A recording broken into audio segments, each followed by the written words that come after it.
तेनाली एक योद्धा। एक बार एक प्रसिद्ध योद्धा उत्तर भारत से विजयनगर आया। उसने कई युद्ध तथा पुरस्कार जीत रखे थे। इसके अतिरिक्त वह आज तक अपनी पूरी जिंदगी में मल्ल युद्ध में पराजित नहीं हुआ था। उसने युद्ध के लिए विजयनगर के योद्धाओं को ललकारा। उसके लंबे, गठीले व शक्तिशाली शरीर के सामने विजयनगर का कोई भी योद्धा टिक न सका।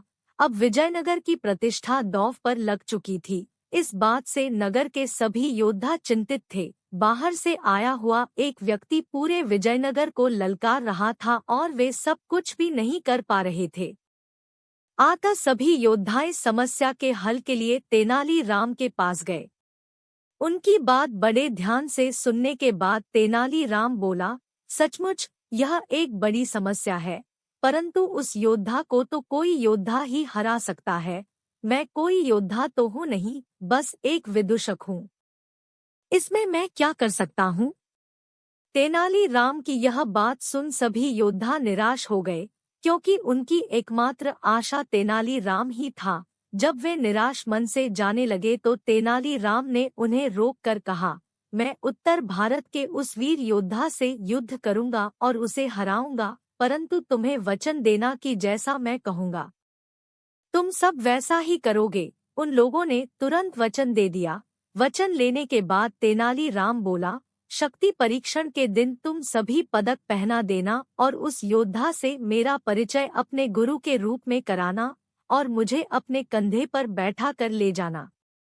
विजयनगर के योद्धाओं ने तेनाली राम को ऐसा ही करने का आश्वासन दिया।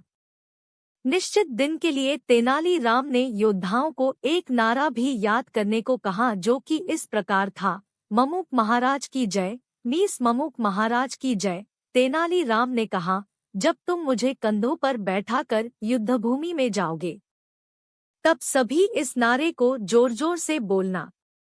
अगले दिन युद्धभूमि में जोर जोर से नारा लगाते हुए योद्धाओं की ऊंची आवाज सुनकर उत्तर भारत के योद्धा ने सोचा कि अवश्य ही कोई महान योद्धा आ रहा है।